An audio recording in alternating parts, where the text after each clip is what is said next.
Salut, Franck, Chevalier. Salut, Gilles Rosier. Ah, on la refait. On la refait. Bonjour, Franck, Chevalier. Salut, Gilles Rosier. On va vous présenter la nouvelle collection Punishment Paris.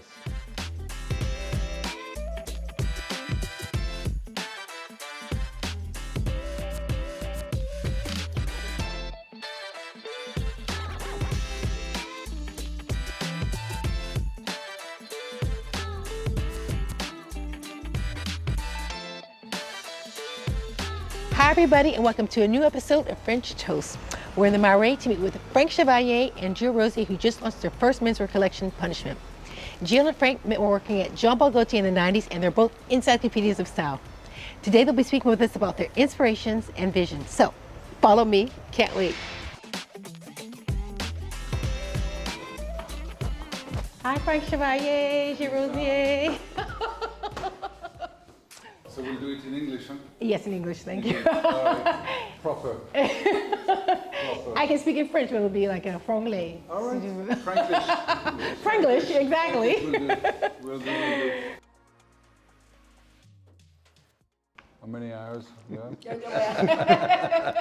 Music, clothes, nightclub, nightlife. Done PR, we've done manager, we've done promoter, we did curator for exhibition, even avant-garde theater when I was 18, 19. Tried to find a gallery to expose Afro-Urban Panther back in the 80s, to start doing modeling for Gaultier, then work at the press office at Jean Paul. Yeah, exactly. He was at the style, I was at the press. And then after I started a big club in Paris called SOOOOOO, where it was 2,500 people every Friday, went on for 2 years. It was really great. A mixture of like jet setter, people from fashion, record label people, musician, and the emerging hip hop movement and kids from the suburb and in Paris around the Abbess and the 18 and so forth. And then to make the first music video for NTM, which I was the first manager. Like I put like Stéphane Senaoui did no music video to do the first Le Monde de Demain music video. Well, a manager, as soon as I find the record deal, did the first tour, the first cover of the 12-inch and the album, and Mondino to do the back cover of the maxi at the time. So I did a fashion school, but before I did law, and I was always designing. I like to draw a lot, but then I found myself into the fashion world, but I didn't do a school. I did a school for 1.5 months because I was really lucky to find a job. It was like a fairy tale because I was working at night to pay my school and to live in a very trendy restaurant in Les Halles. And at that time, Les Halles was the center of the punks, of the skins, and all the branchés, as we say in Paris. And the lady came once and she saw my sketch, on a napkin, and she said, "Oh, you draw really well." And she came back after a while and said, "What are you doing?" I said, "Oh, I do a fashion school." I said, "You should do a portfolio. We're looking for people at Balmain."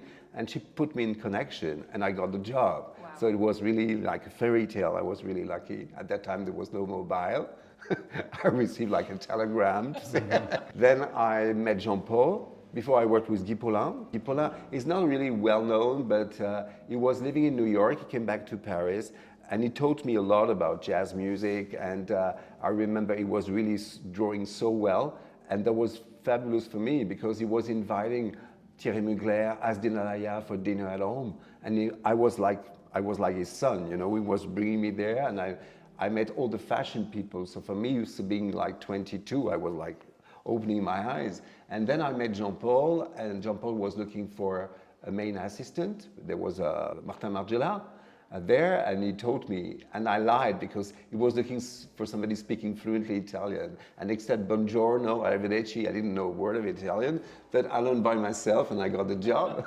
And I stayed there 7 years, and that's where I met Franck. And then I did my line, I worked for Lacoste 10 years.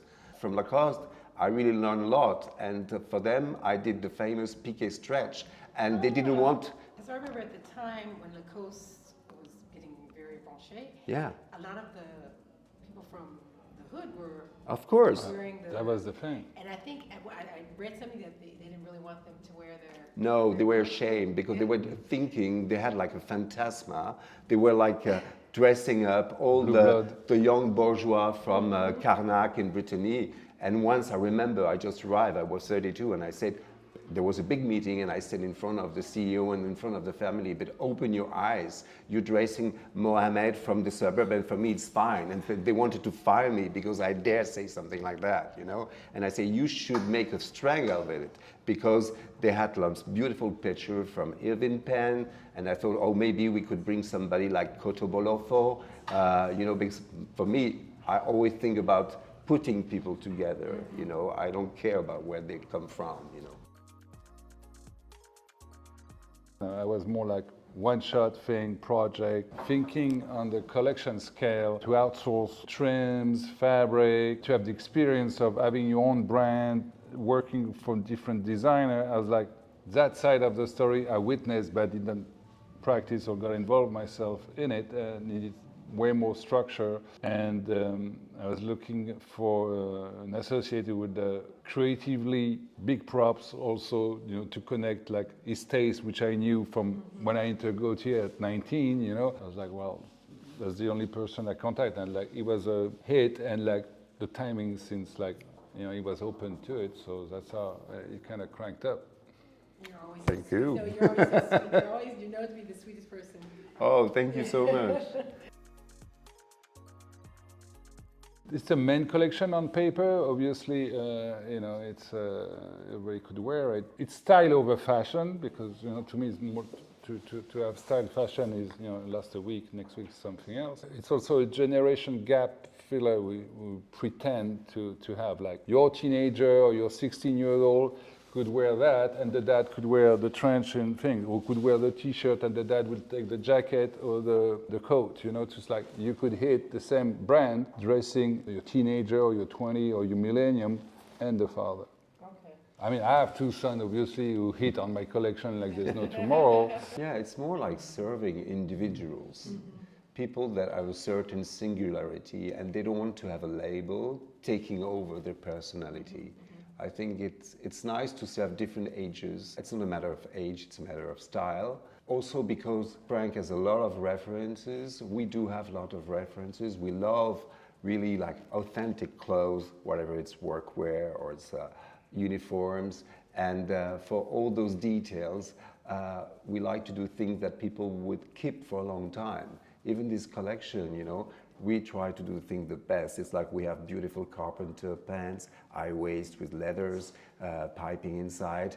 And the thing is really to cure it the best you can. So you buy something, of course, it's a certain amount because everything is made in Paris in a small workshop. So, but at the end, you have something really personal that you cherish. And because of the quality of the fabric, maybe you're going to keep it for 20 years. It's a way to do sustainability. It's not like greenwashing, because a lot of people talk about it. We really do care about that. I think you have to keep it free, because sometimes you want to do things very fluid, and it happened to me sometimes. I went to some Japanese booths and I saw like a beautiful wool, and it was like it was blowing, and when I saw it, I said, oh my God. They said to me, okay, you've got the end. It was the most expensive fabric they had. But I mean, that happens. You have to leave it to go with the flow. Because when we went to the outlet, we were freaking out because we found this silk with the pockets that was supposed to be made only for scarves. And we use it for the Carter jacket, and we use it for a shirt. And I think it's nice to do limited edition with those high-end fabric. We buy also stock from Japanese fabric. And when there is no more, there is no more. And I think the client's going to be happy to have something that it's not seen everywhere. We did a study. We used 3 different modalities to achieve what we wanted to do. It looked like you're wearing a sweatshirt, and then you took another sweatshirt that you fold, that you throw on your head. It looked like a hood, and you have the 2 cuffs of the sleeve here, and the rib here, and like neither Supreme, neither LV, when they did the hoodie, reconsider the hoodie itself. Okay, they did big highlight hose, they put a big rope, a huge logo, and I say, here, give me a G. Like, no, if I do a hoodie, I'm gonna fuck with it. I'm gonna do this, that, and see what's the feedback. This hoodie gave us a lot of headaches, I can tell you. No, even the modelists my brains, really. who used to work for Chanel, or they were like, oh shit. Even for the reversible tuxedo jacket, biker on one side and tuxedo on the other side, they were like, oh well. Franck has got great ideas, but I say he's like the painter, you know, Pierre Bonnard. in the fashion. Pierre Bonnard was known that even when his paintings were at the Louvre, he was creeping into the Louvre to retouch his paintings. Yeah. He's the same, never finished, you know. Sometimes you see a guy wearing a pants, he runs after him, says, oh, we should do it like this. Come on.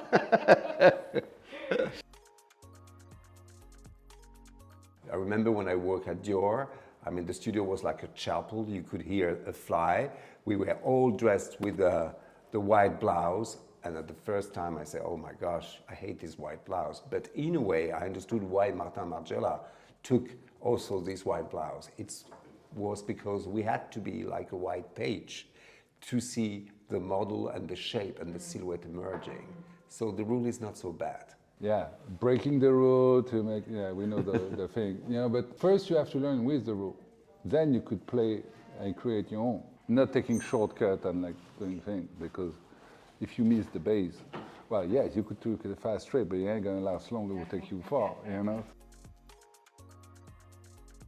It takes time for a person to know his style. It's a real job, but it comes with maturity. I mean, style allows you, whatever your age, to be dressed the way you like. When you found your style, you're not ridiculous because it belongs to you. In the opposite, when you're like a fashionista and you just change style all the time, it starts to be a kind of neurotic to me. And you can really end up ridiculous. So for me, I mean, style prevails fashion. And all the big designers, whether it's Chanel or Saint Laurent, thought that style was more important than fashion. To me, I think it should be effortless. There is effort put behind, but it should look effortless. And to me, it's not a matter of income. You know, you go in Jamaica, you're going to look at the guy's dressed for $50 or 40. He have mad style. He got an attitude. He wear the hat like a certain way. He mix the color. You have the belt hanging, or thing like it. Boom, the guy look dope. There's one I try to take out before is the jean. The jean. 9 out of 10 people, you take off the jean out of their wardrobe, they're gonna be fuck. It's like, so I try from wearing it 80% of the time. Now I try to wear it 10% of the time. But a central piece, we back to the basic, you know, a denim jacket, a good leather jacket, bombers. Every designer have done 10 different interpretations of it, and we did 2, except we did a cardigan right now on it. Me, I have an old Perfecto of the 80s. It's a real one, authentic, super stiff, because it's like horse leather, you know. But even when the fashion was really skimpy and this one has big shoulders, I cannot get rid of it because I like the quality of it. Plus I have like a vintage double-breasted navy jacket, and it starts to be really old and used, but I really love it, so I cannot get rid of it. Through the fact that I accompany the young students to the diploma, to the masters, in fact, it made me understand what was the role of some fashion stylists coming to help designer during the show. I don't really interfere in what they want to do, but I keep a look from what they've been before in second year and what they end up at the 4th and 5th year. And of course, I'm demanding a lot, but I'm demanding a lot for them in their own interest. And for me, it's fabulous because we don't try to make them look all the same. I always say we don't form fashion designers. We try to form authors. Sometimes they don't do clothes, sometimes they do accessories, sometimes they do structure of bamboos or whatever, sometimes they do clothes for performance. It's nice to push them, and for me, it brings me energy. It's hard to be a modern man, you know, but I think sometimes you meet people that have this kind of inner light because they are very well balanced. They have no fear to be what they are, and the clothes reveal that too. The clothes serve the attitude, but they're not looking like a fashion cover. When they found their style, I'm always really surprised and inspired by people, whatever they're women and men, that are so well balanced that they have no a priori, you know. That's, for me, that's a modern person. I'm a whore. You pay me, I dress you. I live on that for 25 years, you know. I don't think she needs us, but I mean, we are talking about the music influences. I would love to create for a lady like Erykah Badu. She has a great style. I think she's one of the last people that have their own style. From the hat and so forth is from that movie from Jodorowsky, The Holy Mountain. There's a scene with the big black hat and the straight thing, which was, I think, financed by Ringo Starr at the time. There was initially style before stylists exist. Musicians used to dress themselves and made a statement. Either it was Hendrix, the Beatles, Elvis, either it was James Brown, either it was Isaac Hayes. Little Richard, they don't want to be her stylist, but you know, it's like, imagine. James and Little Richard, the guy in charge of the hair, must have got some bad or some salty story. But I just saw a documentary on Little Richard. It was amazing. all right, Amazing. And he was basically, he's the one that kind of, he was even before James Brown. He's the one that, the way that he dressed, the way that he moved, yeah. the way that he played. Oh, he influenced James, definitely. Yeah. And the Rolling Stones, they loved them. They used to come as kind of the Beatles. They were all very Oh, yeah. That's probably what connect Frank and I, because when I was a kid, I was very independent, and my parents were like going out every night. And with my sister, we used to go when I was 13 and she was almost 18. We were going to black clubs in the Black Village, and that was a time of James Brown music. Where and in Africa? I'm sorry. I used to live in Gabon. Before I used to live in Congo, but I was really too young. But that was a time where you had all those big leaders that could be dictators like Mobutu, but they were so stylish, you know? And probably all those images really stayed in my mind. And when I started to go out, I was amazed because it was a bit like the pictures of Malik Sidibé or Seydou Keita. They were super stylish, and probably that brought me a certain influence about fashions. You have Milan, you have London, you have New York, but you want to make your mark. Ici, c'est Paris. Tu vois ce que je veux dire? Yeah. A lot of people don't know the French style. When I look at some films, I remember of the 70s, the Chabrol movies, you know, and you had a really masculine French style because you had some tailors like Chiffonelli, Renoir. In the 70s, between 70s and 80s, you know, there was a really well-known Renoir shoulder of the jacket that was going up like that, and all what we called the minet in the 68, 70s. Dutron. Like Dutron, you know, all those, and even Gainsbourg. They were wearing that. So we have lost a little bit because manufacturing doesn't exist anymore. So with Frank, we like to work on those images in a different way, to look at them. But there was really a French style. Ron Mueck.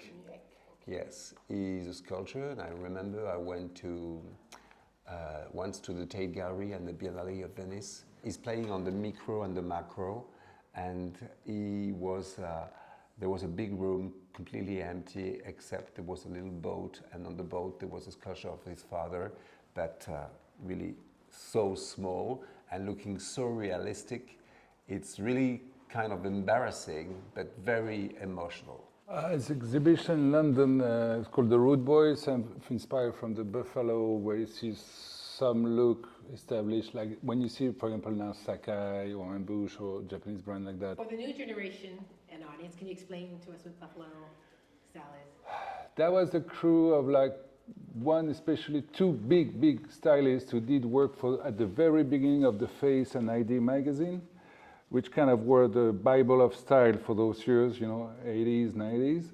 And there was Ray Petrie and Judy Blaine. They kind of, to me, create the street influence, or urban influence mixed with luxury product or luxury brand, like at the time was Yohji, Jean-Paul Gaultier and so forth. So they will like put a jacket, let's say from Gaultier or from Yoji, and then underneath we'll put like a Botafogo soccer shirt from the 70s from Brazil, and like put a plastic bag as a pocket square, and they will cut out like newspaper, like the Sex Pistols writing, but like put it on a pinhead or like as a pocket square, or put like a Napoleon hat on a girl with like a Saint Laurent jacket, mixing or recycling garbage piece or like a sportswear with luxury good. Right now it's obvious. We're talking 85, 86. That shit was fresh. It's true, between 85 and 90s in London, the music scene was really very strong, and all the girls I remember doing rap music, they were the first to put the Chanel logo fake, very big, or Mercedes-Benz logo, you know. Nobody did that before. And then nowadays we're used to it, but where it comes from, it's quite interesting. And Who was the guy in New York that the black guy from Harlem? Dapper Dan. That was his style. Yeah, You know, he was the man. yeah. It's like, you know, either doing the big puffy jacket or the over logo and so forth like that, you know. He used to do the Cadillac, the jacket for Eric B. and Rakim and all those big guys.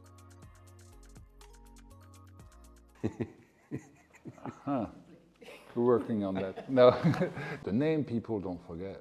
And they think it's going to be, it's not an S&M collection, you know? It's like, now, initially, it was a record label, which two friends, Greg and Matt, work on. Some music video going to come out. They have some track ready. And that's going to be the music label. And the finance guy said, well, why don't we do a clothing line? And they said, well, we know this guy in LA, he's a stylist, he worked for Celebrity, he could do a clothing line. there is a twist between the name that could be scary, and people would expect something very aggressive.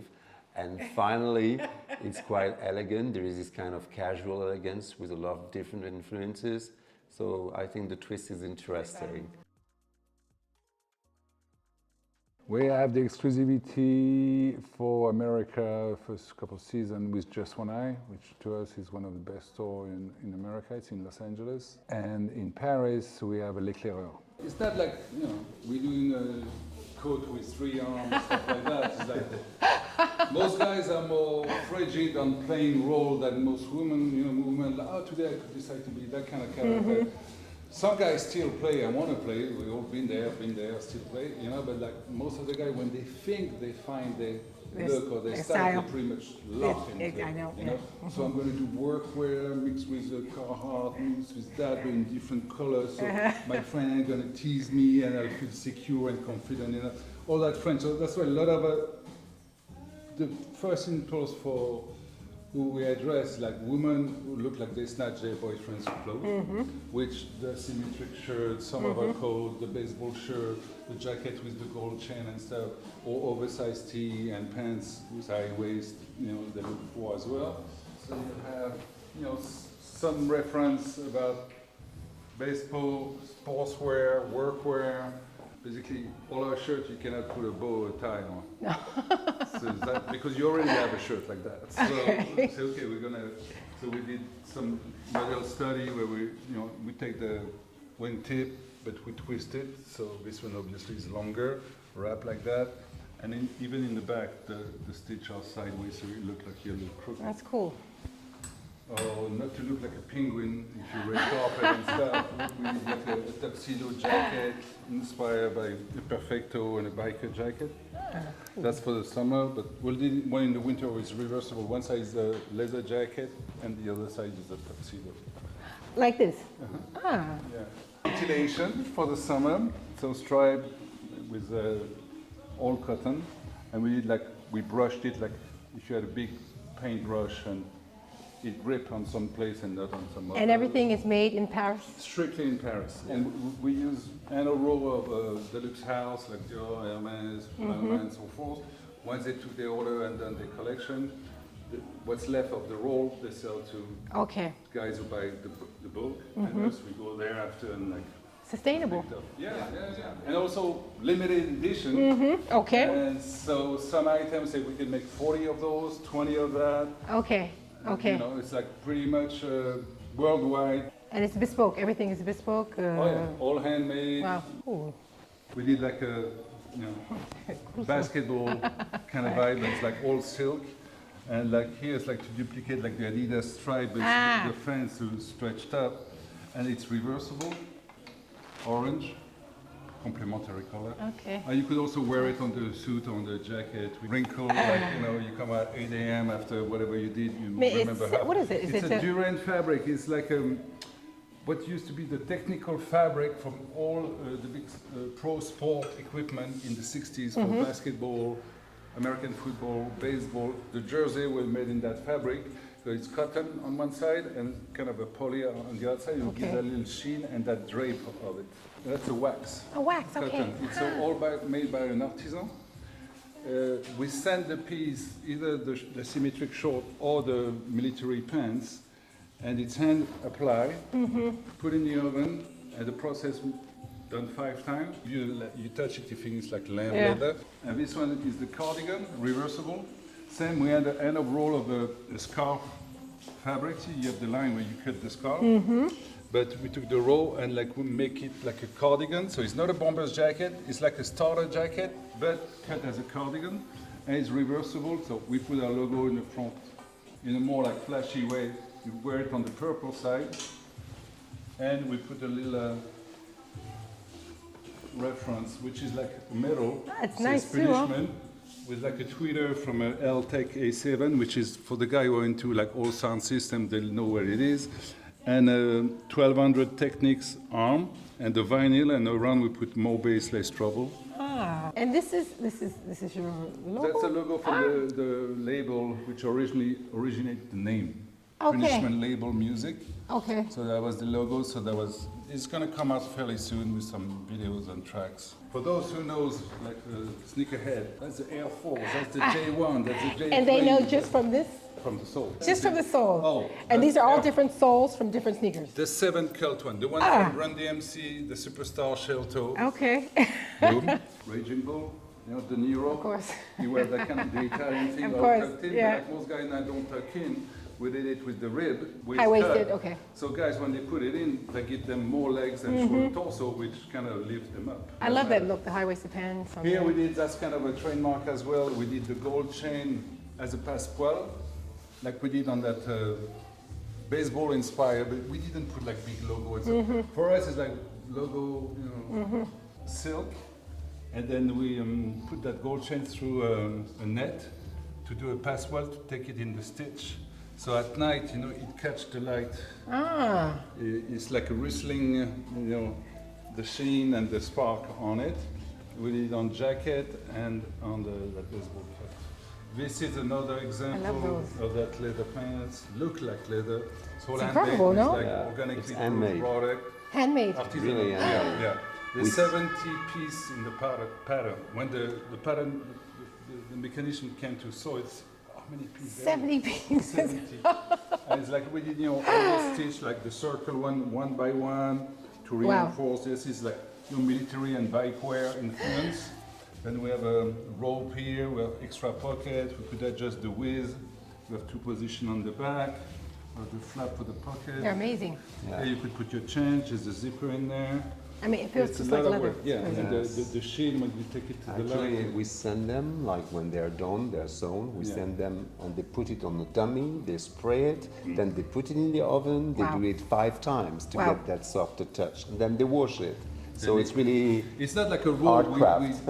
Because also we wanted to have like when it's gonna wear, it's gonna get a great texture, a little bit inspired by great sheen. a belt staff, a jacket, you know. All, I love all the bike it's going to be more and more shiny when you wear it. Inside is no wax. It's like a really good quality cotton, so you're not hot in it in a way, and to your skin. And it's much more different when it's made like on a garment, because you can find some fabric with an induction, but it's not the same.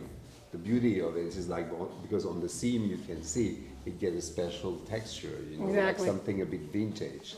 So it was really hard and long to do it, but now what we are going to do more pieces, different style with that technique. No, great. Love. Love, love, love.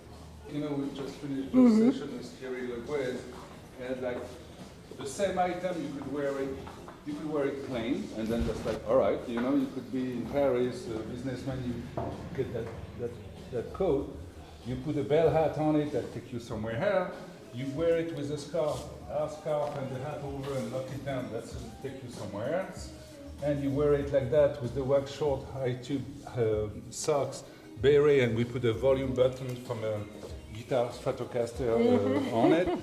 Then you style it. Here it looks like ska, you know, like the Selectors, Madness, and all that influence. For the one who knows, that's going to be the, oh, all right, yeah, that should look like this. You remember like this. This one, it could be like New York 94, you know, but like it's in silk with the punishment in marble print leather. And then we had that hat made, which reversible. It's kind of a goofy side, meet Rin Tin Tin, or like the cavalry, meet Napoleon, meet second Vietnam War. And then some rappers wore it too. Some like rappers that. wore it too in the 80s. But like, and like also the gang, like late 60s, early 70s, during the Vietnam War, you look at the all the gang in the Bronx, Brooklyn, Harlem, this hat, they used to wear it like that with a scarf underneath, because that was the hat in military supply, and they were still during the Vietnam War, so they could get a hand on it for cheap, and they twist it, they put like pins on it, like, you know, we put like a tuxedo with the pin. Same, that could be Isaac Hayes 76 record cover, except we put put two sweatshirts, and the second sweatshirt make the hood. With the two sleeve here. And that's alpaca fabrics, a dead roll from Hermes, very nice fabric. And that's inspired by horse cover with a round edge. It's kind of a poncho. You could lift it up or put it as a poncho. We have pressure button. You could wear it in a more theatrical way. To me, it's an outfit to get on stage. Exactly. You know, it's like Travis Scott, you're coming to arrive on stage with something massive like that. This one could be French touch meet something else. It's like carpenter pants, where we did leather piping on the second panel. And so we did it in denim and different fabrics, but all our denims come from Japan, because they make the best denim. Salvage denim. This is the sniper pants, I call it, with the alpaca polo, the same fabric and the double hood. So it's like leather neck, collar, and like alpaca fabric all the sides.